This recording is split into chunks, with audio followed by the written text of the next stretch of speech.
धान मंडी देवाई 25 तारिख ठू आमर कोपन आसला ये मंडी देखला बेलू हिमालय पर्वत भाया धान लोड हो रही आम धान जाऊना एवं आज जो डेट देते धान आने मो ट्रैक्टर आनिक ठिया कर सकाल 5टारू अद्यावधि भी से पास करी होना जे मंडीर सेक्रेटरी को पचारा बेलू से कहते आमको मिलला गाड़ी पठाऊना कि आमर जो ऊपर ऑफिसर माने गाड़ी पठाऊँ आम दबू केमी से वास्तव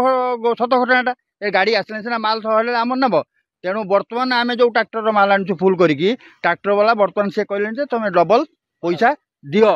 एवं आम ये दिन मान पड़क केतबे गाड़ी आसो केतबे न आसो अपेक्षा कर रहीचु आम धान दीटा देले जो पैसा आसो द्वितीय चाषटा करूँ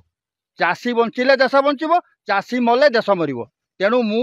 एतिक अनुरोध करी जे सरकार जो भाई भाव में डिंडीम पिटुंट ये जोगाण मंत्री पात्र जो डिंडीम पिटुची बिना कटिन छटिन आम धान नबू या बेहियाटे मु चाषी हिसाब से कहि से जोगाण मंत्री नुहे बेहियाटे से बरं विष खाई मरजा दरकार तेणु डिंडीम पिटा हो सरकार डिंडीम पिटुची चाषी को जीवन रेखा करने चाषी को एपरी भाव में मरा जाऊँगी चाषी आ बंची पार ना।